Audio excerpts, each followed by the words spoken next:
Qo'limda 200 dan ortiq xodimlar bor va sotuvchilar ham bor.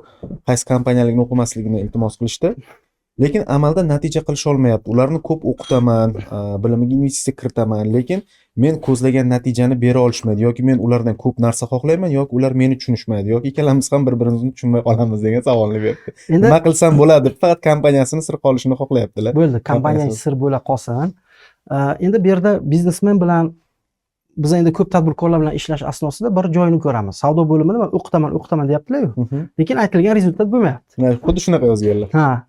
O'qitasiz, aytilgan natija bo'lmaydi. O'qitasiz, aytilgan natija bo'lmaydi. Ayrim tadbirkorlarda, ayrim emas, bilmayman, juda ko'p biznes egalari ular fantazyor bo'ladi.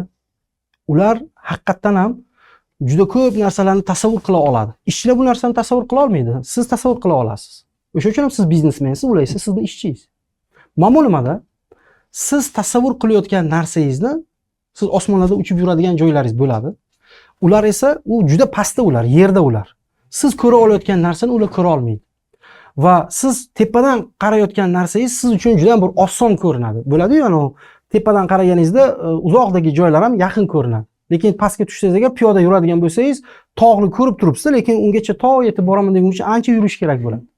Muammo shundan iboratki, biznes egalari xodimlariga plan qo'yishda xatolikka yo'l qo'yadi. Juda katta plan qo'yadi. U planni so'rasangiz agar oldin bajarganmi bu plan desangiz agar yo'q deydi. Oldin bu planni bajarmagan.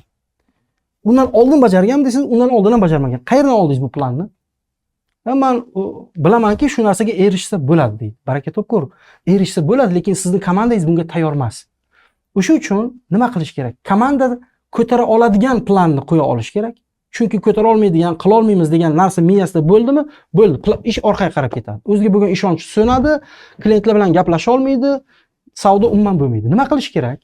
Birinchi o'rinda ular erishsa bo'ladigan planni qo'yish kerak. Ular erishsin, ishonsinki, biz qila olar ekanmiz desin.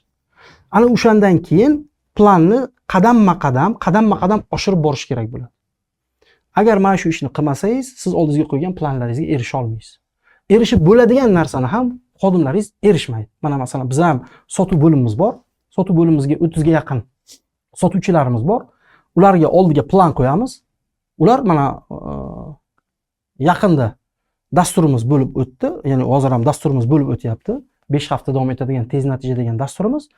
Sotuv bo'limimizdagi qizlar planni bajarishdi. Ortiq bilan bajarishdi. Har bittasiga sovg'a berdik. O'tgan safar ham planni bajargan edi. Va keyingi safar ham bularga bo'lgan ishonch oshdi o'ziga. Biz deydi plan qo'yamiz, erishadigan odamlar biz deydi.